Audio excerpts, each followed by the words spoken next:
Throw back to the last class, मैंने और आपने ARR सीखा था। अकाउंटिंग रेट ऑफ रिटर्न या एवरेज रेट ऑफ रिटर्न का मतलब होता है कि जिस प्रोजेक्ट या प्रोडक्ट में या एसेट में मैं इन्वेस्ट करने जा रहा हूँ उससे मुझे कितना परसेंटेज ऑफ प्रॉफिट हो रहा है, राइट, एनुअली।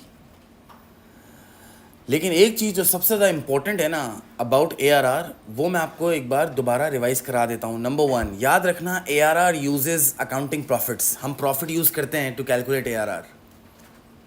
और दूसरा, ARR निकालने के लिए इट्स मैंडेटरी कि आप डेप्रीसिएशन निकालें और उसको नेट कैश फ्लो से माइनस करें। और याद रखना, depreciation is always on the straight line method.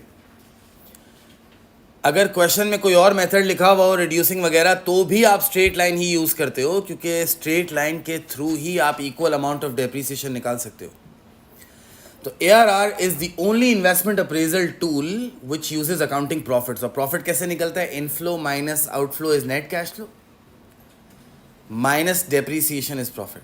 ठीक है, ये तो था ARR जो हमने लास्ट क्लास में किया था। अब आज मुझे बात करनी है थोड़ी सी पे बैक के ऊपर। हम ये कहते हैं पे back is perhaps the simplest and the easiest method of appraising a capital project. पे बैक है ना, वो दुनिया का सबसे आसान तरीका है किसी भी प्रोजेक्ट को असेस करने का, क्योंकि पे बैक पीरियड का लिटरल मीनिंग ये है the amount of time it takes for the project to recover the original invested money. जो आपकी इनिशियल इन्वेस्टमेंट है ना, उसको रिकवर होने में कितना टाइम लगता है।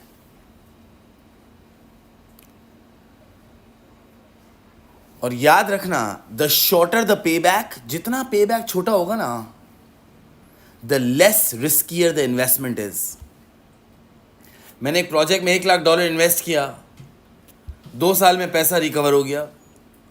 मैंने एक और प्रोजेक्ट में $1 लाख इन्वेस्ट किया, 4-5 साल में पैसा रिकवर हो रहा है। तो इसका मतलब the one with the shorter पे बैक इज लेस रिस्कियर। जितना जल्दी पैसा वापस आएगा, जितना पे बैक पीरियड छोटा होगा, उतनी लेस रिस्की इन्वेस्टमेंट होगी। It's the easiest method to assess a project. जैसे कल मैंने बताया था, ARR is the percentage profit. इसी तरह मैं ये कहता हूं पे बैक इज कितनी देर में पैसा रिकवर हो जाएगा। It's the answer is usually in years and months or years and days. But for this to happen, एक बात याद रखना, ARR प्रॉफिट यूज करता था ना। ARR is the only investment appraisal tool which uses profits. ARR वो वाहिद investment appraisal tool है जो प्रॉफिट को इस्तेमाल करता है। इसके अलावा अब जितने इन्वेस्टमेंट अप्रेजल टूल इस्तेमाल करूंगा ना, पे back, net present value, IRR, ये सारी चीजें नेट कैश फ्लो इस्तेमाल करेंगे। और नेट कैश फ्लो का मतलब होता है इनफ्लोज माइनस आउटफ्लोज।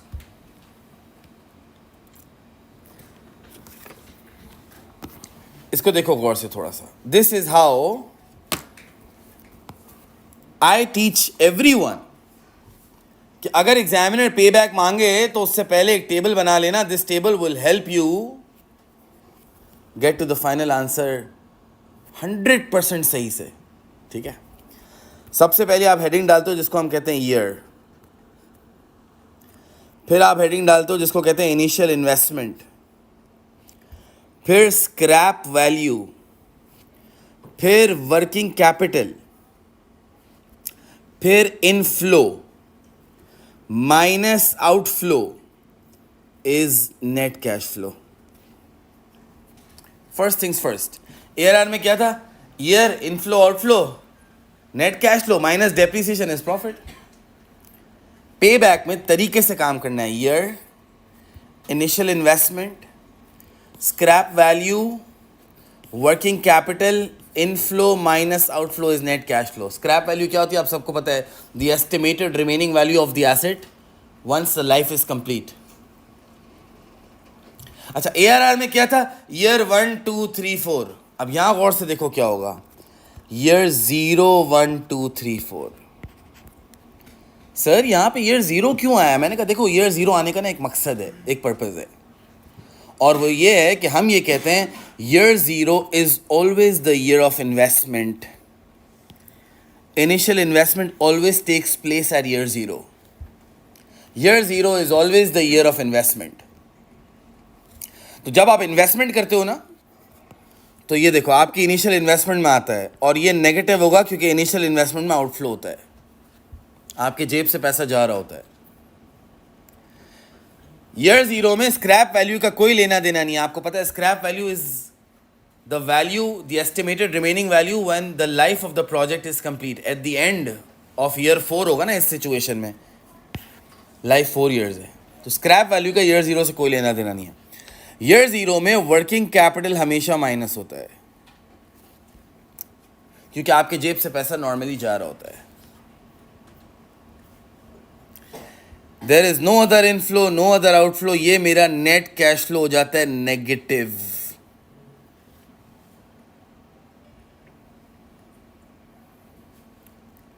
और अब आप 4 साल के इनफ्लोज देखते हो कि इस मशीन की वजह से, इस प्रोजेक्ट की वजह से, इस प्रोडक्ट की वजह से मेरे पास कितना पैसा आया है।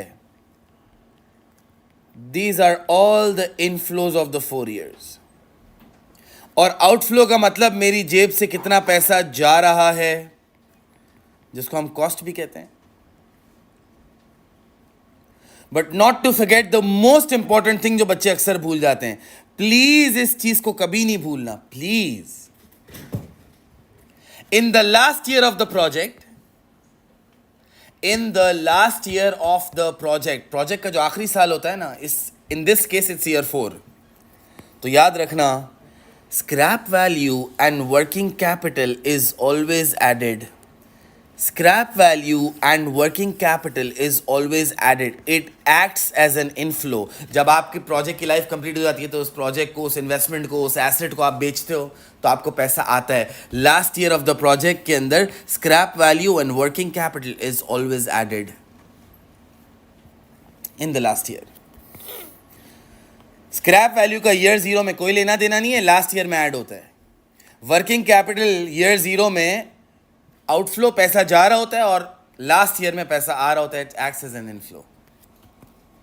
And then finally you have your net cash flows. आपके पास आपके नेट कैश फ्लोज आ गए हैं,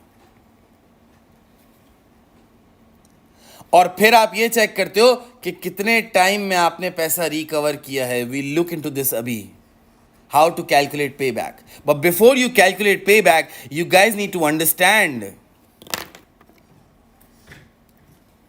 कि payback के अंदर सबसे important key points क्या है। Number 1, perhaps the easiest method of assessing a project shows the amount of time it takes for the project to recover its initial investment.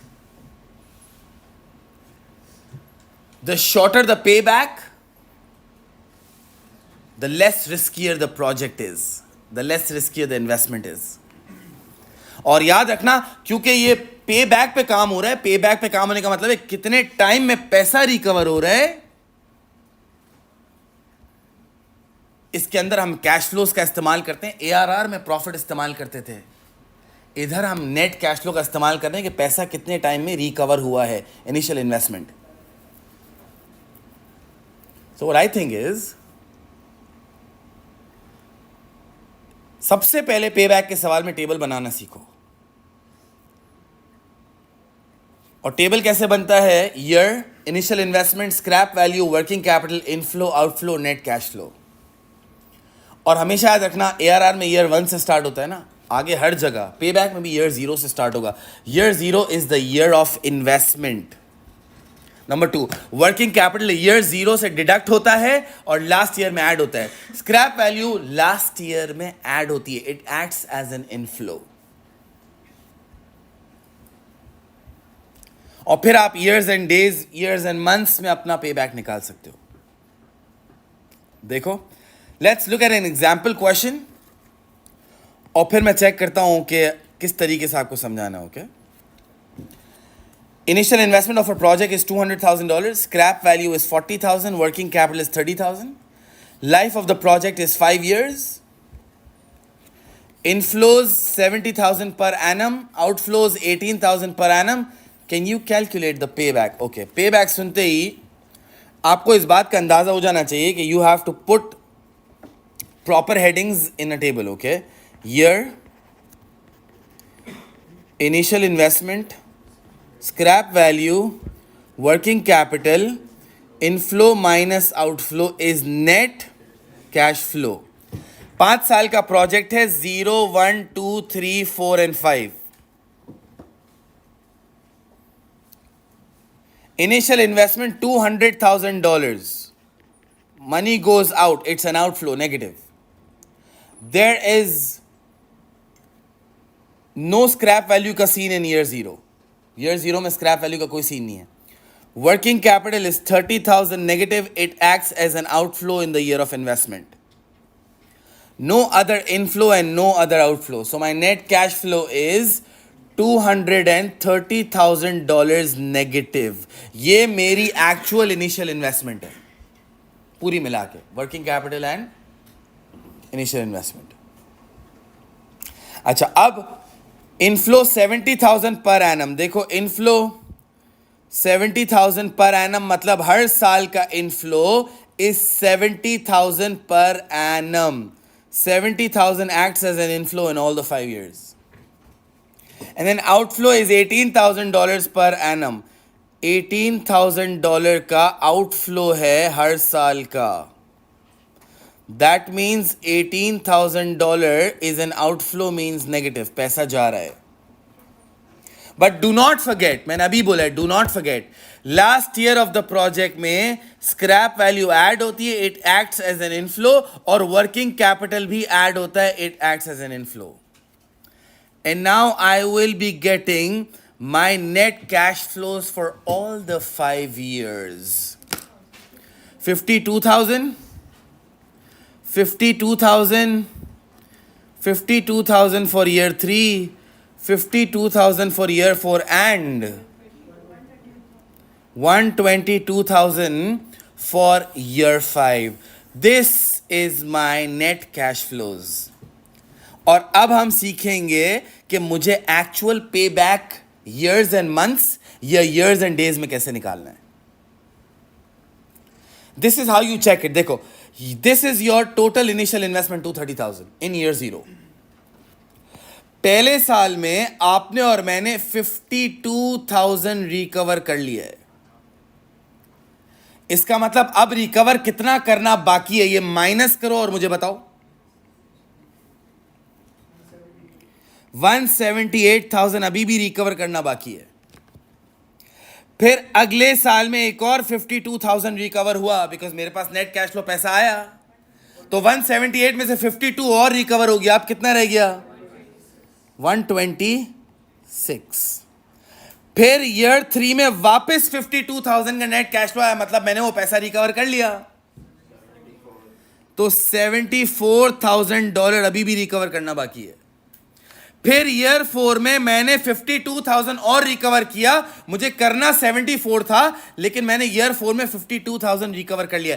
अब कितना रिकवर करना बाकी है? 20. अब ये देखो, ये 22 अगले साल में तो रिकवर हो जाएगा क्योंकि अगला साल जो ईयर 5 है उसमें मैं $122,000 का नेट कैश फ्लो ले रहा हूं, कमा रहा हूं, और मुझे इनिशियल इन्वेस्टमेंट को रिकवर करने के लिए सिर्फ 22 चाहिए. That's it. Which can be easily recovered in the last year, the year 5 of the project. Because पूरे year 5 में $122,000 रिकवर हो रहा है और मुझे सिर्फ 22,000 रिकवर करना है. तो अब मुझे तो नहीं पता ना जैन, फेब, मार्च, अप्रैल में कब ये 22,000 रिकवर हो रहा है. तो हम कहते हैं दिस इज ईयर 1, 2, 3 and 4. ये तो पक्का हो गया है कि मुझे 4 years तो लग ही रहे हैं. And to check for months आप ये कहते हो amount left to be recovered.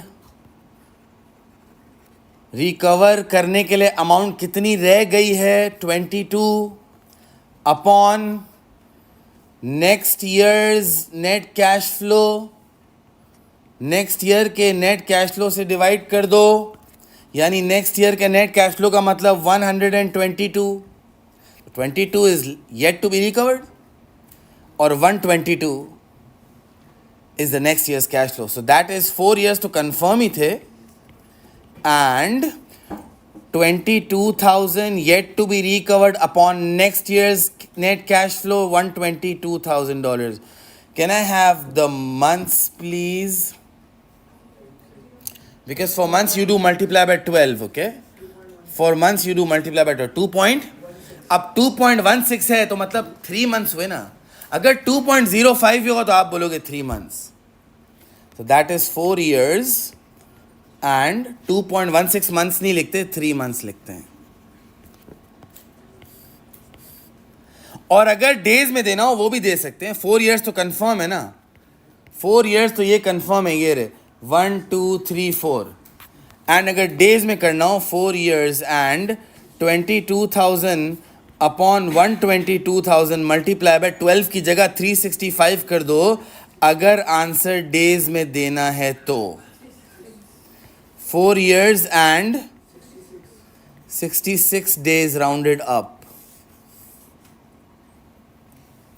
मतलब कहने का मकसद है आपने टेबल बनाया, year, initial investment, scrap value, working capital, inflow, outflow and net cash flow. फिर आपने ईयर 0 से स्टार्ट करना है. जाहिर है year 0 is the year of initial investment. Scrap value का कोई ताल्लुक नहीं है. Working capital is subtracted. Last year of the project में working capital and scrap value both act as an inflow, दोनों ऐड होते हैं. ये सारे इनफ्लोज हैं, ये सारे आउटफ्लोज हैं, ये नेट कैश फ्लो आ गया. अब आप चेक करते हो this is your initial investment negative, आपकी जेब से पैसा जा रहा है. तो पहले साल में आपने 52,000 नेट कैश फ्लो कमाया, मतलब 52 रिकवर कर लिया, तो अब डिफरेंस 178 रह गया. फिर अगले साल में आपने सेकेंड ईयर में $52,000 और कमाया, तो अब डिफरेंस 126,000 का रह गया. फिर आपने अगले साल $52,000 का और नेट कैश फ्लो कमाया, डिफरेंस 74,000 रह गया. फिर आपने $52,000 का और पैसा कमाया, डिफरेंस ओनली 22 रह गया. अब लास्ट ईयर में देखो जितना पैसा रिकवर करना है उससे ज्यादा आप कमा रहे हो. तो ये गारंटीड 4 years हैं, ये गारंटीड 4 years हैं आपके, guaranteed. And now after this is the 5th year. तो 4 years तो पक्के हैं. अब मंथ्स निकालना है, तो उसके लिए amount yet to be recovered upon next years net cash flow multiply by 12 से मंथ्स आ जाएगा, मल्टीप्लाई बाय 365 से डेज आ जाएगा. इतनी सिंपल सी बात है ये. दीज आर अ फ्यू की पॉइंट्स जिसका आपको ध्यान रखना है. That is it. Let's say examiner मुझे क्वेश्चन देता है, initial investment 500,000, scrap value 50,000, life 5 years, working capital 90, revenue per year 200,000, cash expenses 70. अब वो कैलकुलेट ARR लिखा हुआ है, मैं लिख देता हूं. Can we calculate the payback? मैंने कहा मैं निकाल के दिखा सकता हूं payback. For that payback पढ़ लिया सुकून से. ईयर,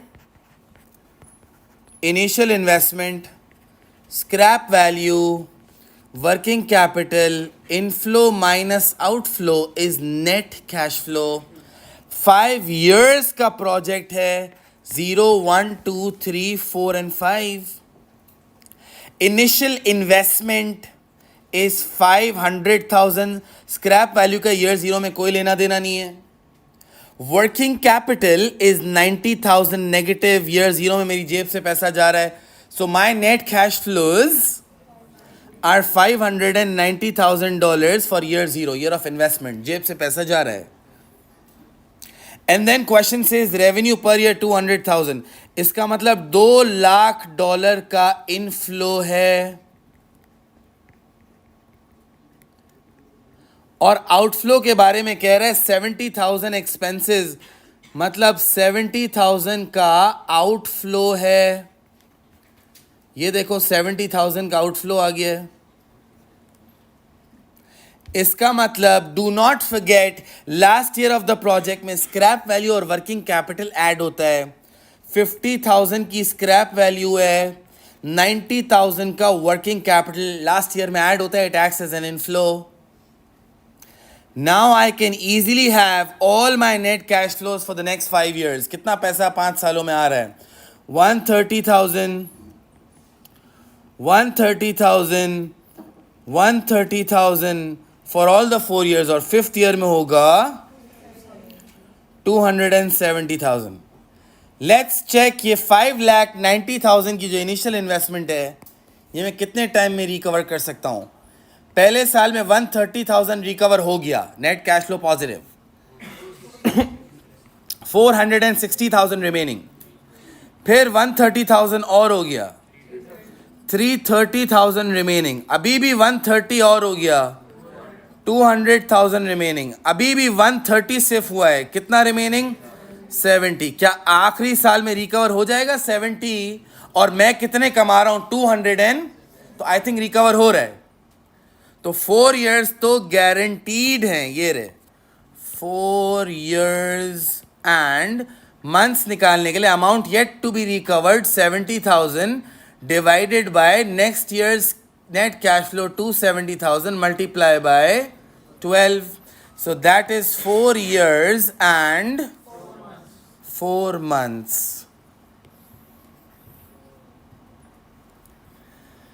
मेरे बच्चों, ARR और उसको कंफ्यूज नहीं करना. ARR में प्रॉफिट की परसेंटेज होती है. You use accounting profit. और याद है ना प्रॉफिट कैसे निकलता है? Inflow minus outflow is net cash flow minus depreciation. यहां पे बैक निकालने, इनिशियल इन्वेस्टमेंट कब रिकवर हो रही है, तो यहां प्रॉफिट यूज नहीं हो सकता, यहां नेट कैश फ्लो यूज होता है. पैसा कितना आया, वहां ईयर 0 नहीं होता. यहां year 0 is the year of investment. आप शो करते हो कि मेरा आउटफ्लो है year 0. Please, working capital year 0 में माइनस होगा और लास्ट ईयर में ऐड होगा. स्क्रैप वैल्यू का ईयर 0 से कोई लेना देना नहीं है, लास्ट ईयर में ऐड होगी, एक्ट्स एज एन इनफ्लो. इतना आसान है पे back. Shows the amount of time in years and months or years and days to recover your initial investment.